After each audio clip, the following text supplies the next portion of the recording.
Shalom, shalom, bienvenue encore dans ces moments de prédication, d'exhortation. Nous sommes dans le cadre de ce que disent les Écritures, ce que dit la Bible. Et nous voulons examiner avec vous aujourd'hui un thème très important. Il s'agit ici de la fausse doctrine, comme j'annonçais déjà dans les vidéos précédentes, que nous allons parler de la fausse doctrine. Ici, ce que vous devez comprendre, bien aimé, lorsqu'on parle de doctrine, on parle d'enseignement, c'est-à-dire on parle d'un type d'enseignement, un courant de pensée. Et aujourd'hui, nous voulons voir et examiner avec vous à la lumière des Écritures ce qui concerne la fausse doctrine. Alors, nous allons lire, nous allons aller dans le livre de 1 Timothée, le chapitre 4. Voilà, nous allons lire le premier verset. Voici ce que dit la Bible. Mais l'Esprit dit expressément que dans les derniers temps, quelques-uns abandonneront la foi pour s'attacher à des esprits séducteurs et à des doctrines de démons.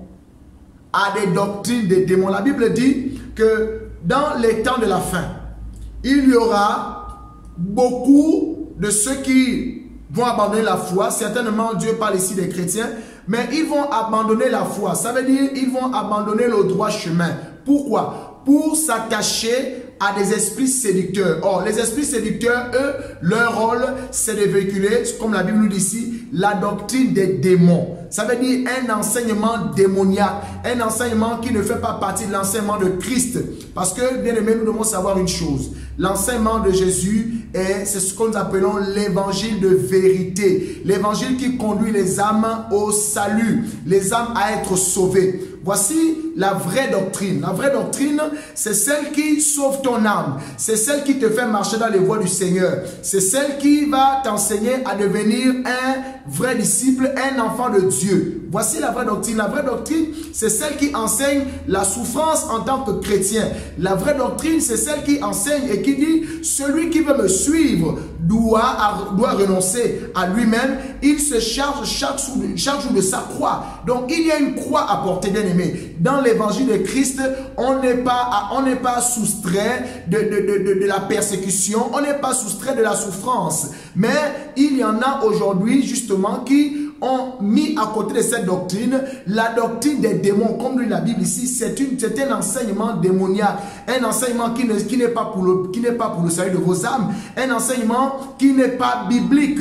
Et c'est ce que nous voulons voir avec vous aujourd'hui. Et en ce qui concerne cette doctrine des démons, bien aimé, je veux que nous puissions examiner rapidement une doctrine que beaucoup, un enseignement. Je disais, retenez que quand on parle de doctrine, on parle d'enseignement, on parle d'un type d'enseignement, on parle d'un courant d'enseignement. Or, nous savons ici que, en ce qui concerne la doctrine de Christ, il s'agit de l'évangile. L'évangile ici, c'est la bonne nouvelle, celle qui sauve vos âmes, celle qui conduit vos âmes vers le royaume des cieux. La Bible dit, recherchez premièrement le royaume. Donc, Jésus est venu pour sauver ton âme et sa doctrine, son enseignement consiste à t'aider à te sauver de cette génération perverse, à sauver ton âme. Donc, il faut faire la différence entre la doctrine de Jésus, donc l'enseignement de Jésus, et la doctrine des démons, celle qui ne conduit pas ton âme vers les voies de Dieu, celle qui ne sauve pas ton âme. Et quelles sont ces doctrines, bien aimés? Quelles sont ces doctrines que nous connaissons être des doctrines de démons? Alors, ce soir, je vais examiner avec vous la doctrine des démons. Je vais parler comme ça déjà d'emblée de ce que nous avons toujours entendu parler, le combat spirituel, c'est-à-dire l'enseignement sur le combat spirituel. Vous savez, aujourd'hui, c'est tellement récurrent. C'est tellement récurrent que nous voyons, c'est-à-dire beaucoup d'enfants de Dieu être zélés dans le combat spirituel. C'est-à-dire que c'est le feu le matin, le feu à midi, le feu le soir, ainsi de suite. Donc, ils sont dans ce combat spirituel. Le combat spirituel ici fait appel à la doctrine selon laquelle on combat contre les sorciers, on combat contre les sorciers, on combat contre les démons, bien aimés. Cet enseignement, Jésus a certes dit que en mon nom, vous chasserez les démons. Il a dit, en son nom, on chasse les démons. Mais il n'a pas fait de chasser les démons un enseignement à tel point que nous voyons dans certaines assemblées, c'est-à-dire de la première heure du temps de prière à la dernière heure, on n'est que sur la sorcellerie. Bien aimé, la sorcellerie ne peut pas être à la base d'une doctrine. La Bible ne dit pas ça. Je ne suis pas en train de dire que nous devons ignorer les œuvres ou la manière dont l'ennemi marche. Mais nous ne pouvons pas baser un enseignement sur la sorcellerie. À tel point que dans certaines assemblées, on ne parle que de ça. C'est ton père qui te mange, c'est ta mère qui te mange. On voit, il y a des sorciers. Je vois les problèmes que tu as dans ta vie. Voilà, c'est sûr que c'est dû à telle sorcellerie. On a bloqué ton ventre, on a fait ceci, on a fait cela. Et les gens vont dans toutes sortes de... c'est-à-dire que dans tous les sens. À tel point qu'on peut rencontrer des chrétiens qui, dans une maison, il est en train de prier pour que le feu aille brûler son frère, sa soeur. On voit des chrétiens qui prient pour que les parents meurent, les oncles meurent. Il y a des chrétiens à qui on a enseigné la prière selon laquelle tu peux prendre l'épée de l'esprit et tu commences à couper la tête de tes ennemis. Tu coupes la tête de ton oncle, tu coupes la tête de ta tante, tu coupes la tête de... Comme on t'a dit dans le combat spirituel que les gens qui te font du mal, ce sont tes parents, ce sont tes grands frères. Aujourd'hui, cet enseignement a complètement détruit l'église. Et ce n'est pas un enseignement, ce n'est pas une doctrine de Christ, c'est une doctrine des démons. C'est une doctrine démoniaque. La doctrine selon laquelle, on enseigne les gens à se combattre entre eux. Bien aimé, ce n'est pas de Christ. Jésus n'a jamais enseigné ça. Jésus, dans sa doctrine, au contraire, il enseigne, il dit, aimez vos ennemis, priez pour vos ennemis. Mais dans les combats spirituels, c'est le feu, le feu, le feu, le feu. Il n'y a plus rien d'autre. On n'enseigne pas la parole de Dieu. On n'enseigne pas l'évangile de la croix. On n'enseigne pas le vrai évangile. C'est le feu. Il faut brûler ton grand-père. On voit des morts. On voit mais vraiment, cet enseignement-là n'est pas de Christ. Jésus nous a donné le pouvoir de chasser les démons. Ça veut dire qu'en une occasion, si on voit que quelqu'un il est infesté de démons, on prie, on chasse le démon et le démon s'en va. Mais on ne peut pas baser un culte sur commencer à chasser les démons. C'est-à-dire que l'église se transforme en une foire. Les gens tombent à gauche, les gens tombent à droite, les gens rampent ici, les gens crachent là-bas. Bien aimé, je ne suis pas en train de dire que les serviteurs de Dieu que nous sommes, nous n'avons pas la puissance pour délivrer.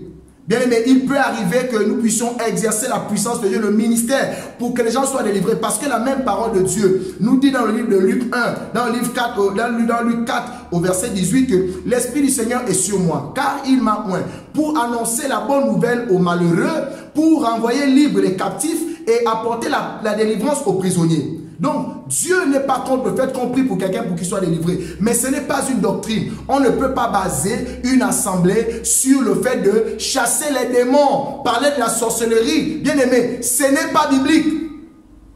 Ça veut dire que le chrétien qui veut se renseigner, qui veut savoir un peu plus, à la limite, je me dis, c'est des choses qui sont des informations supplémentaires.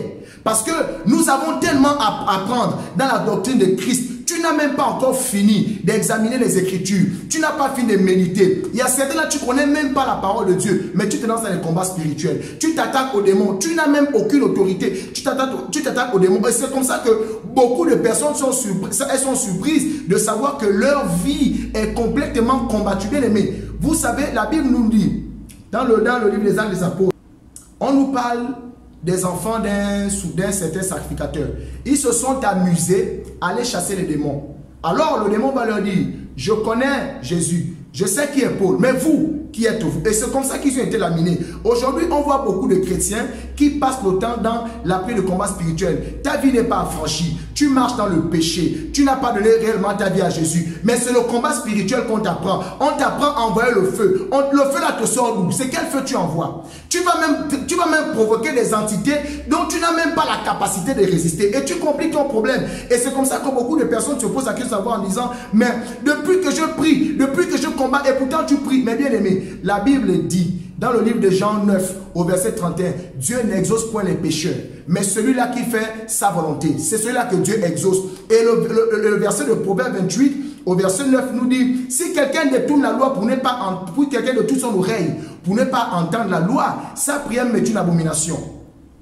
Oh, voilà des gens à qui on enseigne le combat spirituel. Le feu le matin, le feu le soir. Le feu le matin, le feu le soir. Feu, feu, feu, feu. Bien aimé, le feu ne va pas te sauver. À la limite, tu t'exposes à quelque chose qui, ça dit, tu t'exposes à un grand danger. Parce que ces démons-là, les démons ne connaissent pas la miséricorde. Les démons ne connaissent pas la pitié. Quand tu te mets à combattre des démons alors que tu n'es pas affranchi, souvenez-vous de la parole de Dieu dans Matthieu 12, je crois le verset 43. Jésus dit, si on a chassé un esprit, il sort, il va par des lieux arides, ne trouvant pas du repos. Il va se souvenir de l'ancienne maison. Il reviendra, il va trouver cette maison vide. Il ira chercher cet autre esprit plus fort. Bien aimé, ils viendront s'implanter dans la vie de cette personne.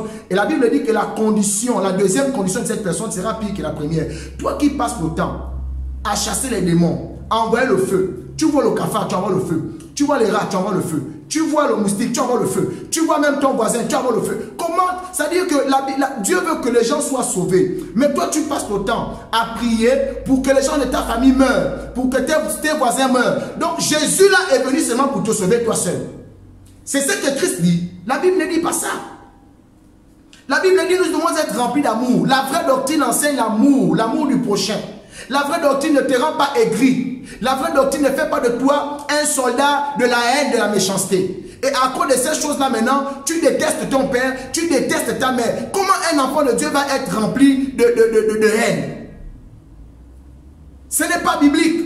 Et cette doctrine-là, elle ne vient pas de Christ. C'est ce qu'on appelle la doctrine des démons. Les démons enseignent ici la haine. Au point que tu vois un chrétien, chacun est dans l'église. Il n'y a pas l'amour. Donc, chacun se méfie de chacun. Si bien que dans la même maison où certains chrétiens habitent, ils prient juste pour que le feu commence à brûler certaines personnes de sa maison. Parce qu'ils estiment que c'est des démons. Et c'est de tels chrétiens qui, lorsque vous les voyez, ils vous donnent l'impression que c'est des super spirituels. Ils jugent ceux qui n'ont pas encore donné leur vie à Christ. Ils se moquent des prostituées. Ils se moquent des gens qui vivent encore leur vie dans le monde. Et ils ont toutes sortes d'apparences à cause de cette fausse doctrine. Je vais dire à quelqu'un, le combat spirituel, ce n'est pas le combat spirituel c'est-à-dire celui qu'on vous enseigne. Le feu le matin, le feu le soir. Le feu le matin, le feu le soir. Tu prends, tu te mets à prier. Tu dis maintenant, toi, tel, je t'écrase, je te coupe, je te découpe. Toi, tu es devenu quoi? Un boucher. Tu es devenu un boucher spirituel. Qu'elle nous enseigne la Bible? La Bible dit, nous n'avons pas à lutter contre la chair et le sang. Or, beaucoup de chrétiens aujourd'hui prient pour prendre le poste de certaines personnes dans leur boulot. Parce qu'on t'a dit que c'est ton poste. Donc il faut que Dieu renverse telle personne qui a pris ta place. Dieu va faire en sorte que un homme qui est avec sa femme, ils sont mariés. Non, il va divorcer de sa femme. Parce que tout on t'a dit qu'il faut combattre spirituellement. Il faut faire un travail spirituel pour que l'homme la laisse sa femme pour venir t'épouser. Ça c'est la sorcellerie. C'est de la sorcellerie. Et c'est de tels enseignements, de telles doctrines qui font aujourd'hui que l'Église et les chrétiens sont complètement perdus. Bien aimé, il faut sortir de ce type d'enseignement. Tu as besoin de connaître la vraie parole de Dieu. Nous allons lire Éphésiens. Et tu vas comprendre de quoi il est question. Éphésiens que nous tous nous connaissons. On va lire Éphésiens 6. Et nous allons voir ce que dit et ce que déclare la parole de Dieu.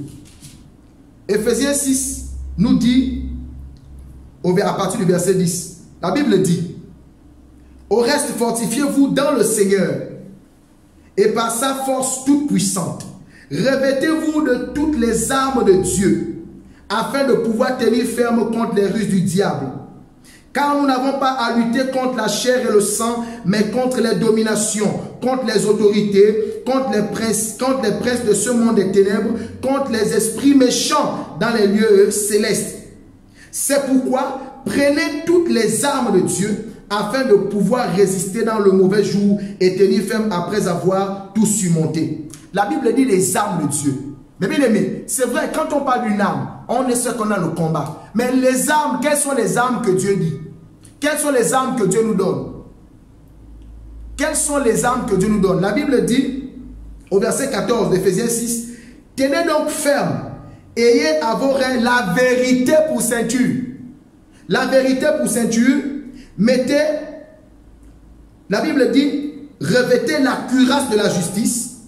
Mettez pour chaussure à vos pieds le zèle que donne l'évangile de paix. Prenez par-dessus tout cela, le bouclier de la foi, avec lequel vous pourrez éteindre tous les traits enflammés du malin. Prenez aussi le casque du salut et l'épée de l'esprit qui est la parole de Dieu. Donc toi tu as vu là, dans ces armes-là, Dieu dit la vérité. La vérité c'est quoi? C'est la parole de Dieu. Dieu te demande de marcher dans la vérité. Dieu te demande de marcher dans la vérité. Je vais dire à quelqu'un, le seul combat que nous avons, la Bible dit, combat le bon combat de la foi. Tu dois te battre pour que tu sois dans la parole de Dieu. Tu dois te battre pour marcher selon la parole de Dieu. La Bible dit, nous devons marcher selon l'esprit et non selon la chair. Voilà le combat que tu as. Ton seul combat, c'est de t'attacher à marcher selon la parole de Dieu, à aimer Dieu, à être rempli d'amour. Voilà le combat de Dieu. Et l'arme, les armes que Dieu nous donne, les atouts que Dieu, il dit, revêtez, il dit ici dans le verset 14 d'Éphésiens 6, il dit, ayez à vos reins la vérité pour ceinture. Nous sommes que dans une armure, la ceinture ici, la ceinture sert à ça faire ce que le pantalon ne descend pas. Ça veut dire qu'un enfant de Dieu qui marche dans la vérité. La Bible dit, Jésus a dit, je suis le chemin, la vérité et la vie. Donc, si tu as besoin des armes, c'est de Jésus. Tu as besoin de la parole de Dieu. Tu as besoin d'être dans la vérité. La Bible dit, tu revêts la cuirasse de la justice. La cuirasse, c'est ce qu'on voit les Romains mettre ici. Là, c'est comme quand on voit les policiers avec leur sorte de gilet pare-balles. Les gilets pare-balles aujourd'hui font office de cuirasse. Mais Dieu dit, pour un enfant de Dieu, c'est la justice. Marche dans la justice. Tu dois te battre pour marcher dans la justice. Tu dois te battre pour marcher dans la vérité. La Bible dit ton bouclier contre lequel tu vas éteindre tous les traits enflammés du malin. C'est la foi. C'est encore la parole de Dieu. Parce que la Bible déclare quoi? Que la foi vient de ce qu'on entend. Ce qu'on entend vient de la parole. Ça veut dire que si tu t'attaches pas à la parole de Dieu, mon ami, tu n'auras pas de bouclier. Tu n'auras pas la foi. Tu ne pourras pas éteindre les traits enflammés du malin. C'est pourquoi tu es tous les jours atteint. C'est pourquoi tous les jours tu es atteint. Et tu te poses des questions. Oh, j'ai tel problème. J'ai mal à la tête. Je ne me sens pas bien. Je suis attaqué. Je suis attaqué. Mais si tu n'es pas dans la vérité, si tu ne marches pas dans la justice, si tu n'es pas pleinement en Christ, si Jésus ne vit pas en toi, bien aimé, si tu ne laisses pas la parole de Dieu te guider, voilà le combat du chrétien.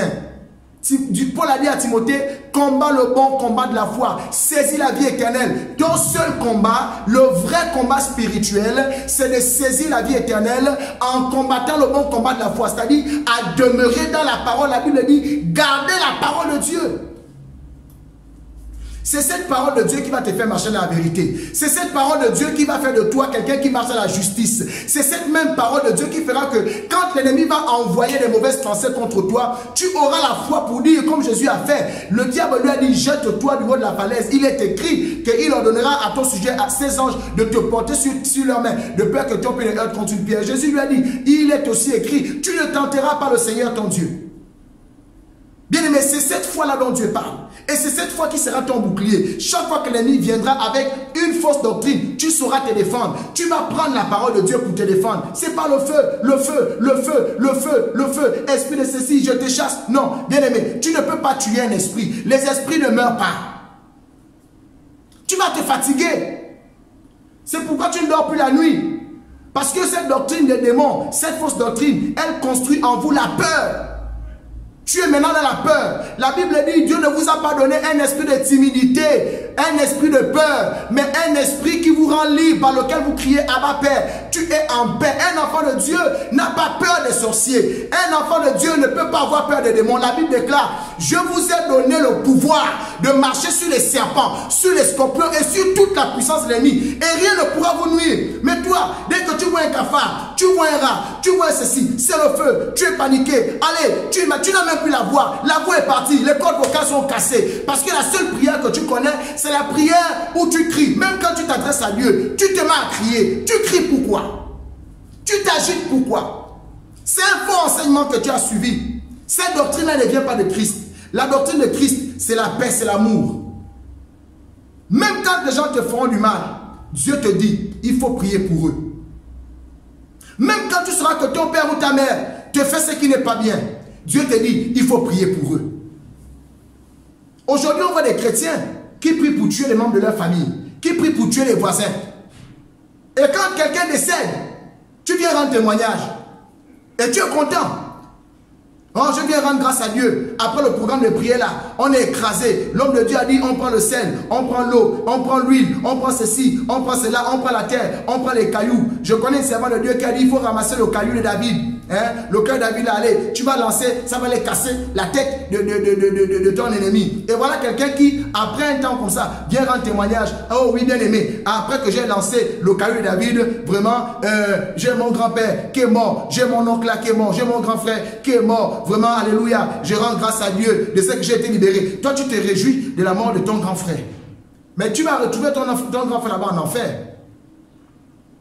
Parce que la Bible déclare qu'en devenant enfants de Dieu, nous devenons des sentinelles. Nous avons le devoir de prier pour des personnes qui ne sont pas sauvées. Toi, tu n'as pas mérité. Des chrétiens qui reçoivent une doctrine qui les rend aigris. Tu es amer, tu es bizarre. Tu pries pour que le mal arrive à d'autres personnes. Ce n'est pas convenable. Bien aimé, revenons à la parole. Cette doctrine n'est pas de Christ. Quand tu combats le matin, tu combats à midi, tu combats le soir. Le feu. C'est la seule chose que tu connais. La parole, tu ne connais pas. Les enseignements, tu n'as pas. L'amour de Dieu, tu n'as pas. C'est pas étonnant qu'aujourd'hui, on voit des chrétiens aigris. Des chrétiens bizarres. Pourquoi? Parce qu'ils ont été remplis de cette fausse doctrine. La Bible dit les armes dont tu as besoin. C'est les armes spirituelles. Les armes de Dieu, c'est la vérité, c'est la justice, c'est la foi, c'est la parole de Dieu. La parole de Dieu. Bien aimé, pour garder la parole de Dieu, c'est un combat. Parce que celui qui va garder la parole de Dieu saisira la vie éternelle. Saisira la vie éternelle. Voici ce que déclare la parole de Dieu. Dans 1 Timothée 6, à partir du verset 3, il dit, si quelqu'un enseigne des fausses doctrines et ne s'attache pas aux saintes paroles de notre Seigneur Jésus-Christ et à la doctrine qui est selon la piété, il est enflé d'orgueil, il ne sait rien. Et il a la maladie des questions oiseuses et des disputes de mots, d'où naissent l'envie, les querelles, les calomnies et les mauvais soupçons. Bien aimé, si tu ne reçois pas, je vais reprendre la parole de Dieu. Dans 1 Timothée 6, le verset 3, voici ce qu'il est dit. Si quelqu'un enseigne de fausses doctrines et ne s'attache pas aux saintes paroles de notre Seigneur Jésus-Christ et à la doctrine qui est selon la piété. La doctrine de Christ, c'est une doctrine qui est selon la piété. Et il est enflé d'orgueil. Il ne sait rien. Il a la maladie des questions oiseuses et des disputes de mots, d'où naissent l'envie, les querelles, les calomnies et les mauvais soupçons. Vous savez, quand tu reçois la mauvaise doctrine, c'est les soupçons. Tu deviens soupçonneux. C'est la raison pour laquelle tu soupçonnes, c'est-à-dire que tu es déjà bizarre vis-à-vis de tes parents. Tu es bizarre vis-à-vis de ton père, de ta mère, de ton oncle, de tes soeurs. Parce qu'on t'aurait dit, ce sont eux qui te mangent. Comme si tu avais oublié que la Bible déclare que ton combat n'est pas contre la chair et le sang. Mais toi, tu as la haine vis-à-vis d'un être humain comme toi, contre ton prochain. Toi, tu sais à quel Dieu. La Bible dit que tu dois aimer ton prochain. Mais comment tu vas avoir du ressentiment vis-à-vis de quelqu'un qui est comme toi? Bien aimé, il faut revenir. Cette doctrine-là n'est pas de Dieu. Le combat spirituel où le feu, où on est en train de prier dans tous les sens, demander, mais ce n'est pas de Dieu. Ce n'est pas de Dieu. Alors, nous allons voir également dans toujours 1 Timothée, chapitre 6, le verset 12. La Bible dit quoi? La Bible dit, combat le bon combat de la foi, saisis la vie éternelle à laquelle tu as été appelé, pour laquelle tu as fait une belle confession en présence d'un grand nombre de témoins. Le bon combat de la foi. Ton seul combat. Et le vrai combat spirituel, c'est celui qui consiste à garder la parole de Dieu, à marcher dans la vérité, à marcher dans la justice, à marcher dans l'amour. Voilà le combat que tu as. Tu dois combattre contre ta chair, parce que ta chair n'aime pas les choses de l'esprit. On ne te demande pas de combattre le voisin. On ne t'a pas dit d'envoyer le feu chez le voisin. On ne t'a pas dit d'envoyer le feu chez le père ou chez la mère. On te demande d'être rempli d'amour. On te demande de recevoir la parole de Dieu. Voilà le combat. On te demande de garder la parole, d'avoir la foi. Ce n'est pas le feu le matin, le feu le soir. Tu n'es même pas enseigné. Et tu as peur de tout. C'est la sorcellerie. On ne parle que de la sorcellerie. Ce n'est pas biblique. Ce n'est pas biblique. On ne dit pas qu'il faut ignorer ces choses. S'il y a des gens qui parfois rendent témoignage, oui, c'est un témoignage, mais on ne peut pas baser un ministère sur le combat spirituel. Et quel type de combat spirituel? Si c'est encore le combat spirituel qui consiste à enseigner aux hommes, à enseigner aux fidèles de garder la parole de Dieu, la sainte doctrine, d'accord? Mais le combat spirituel qu'on voit aujourd'hui, le feu le matin, le feu le soir, où on demande la mort du voisin. On attaque les parents. La Bible dit que ce genre de doctrine, dans 1 Timothée, chapitre 6, les versets 3 et 4, dit que ce genre de doctrine-là, ça crée des disputes. C'est pourquoi dans les familles sont divisées. Tu es à l'église. Depuis que tu es à l'église, maintenant tu ne t'entends plus avec tes parents. Mais c'est parce que tu es dans la fausse doctrine. C'est une fausse doctrine qu'on t'a enseignée. La doctrine qui est sur la piété, c'est la doctrine de Christ. Et cette doctrine-là, c'est la doctrine de l'amour. Elle ne produit pas encore le soupçon comme dit les Écritures dans 1 Timothée 6, verset 4. Ça ne produit pas le soupçon. Même si tu sais que tel élément, telle personne est investie d'un esprit méchant, tu vas prier pour qu'il soit délivré. Alors donc voici ce que je voulais dire en ce qui concerne cette première partie de la fausse doctrine. C'est pourquoi attache-toi à la parole de Dieu. Combat le bon combat de la foi et saisis la vie éternelle.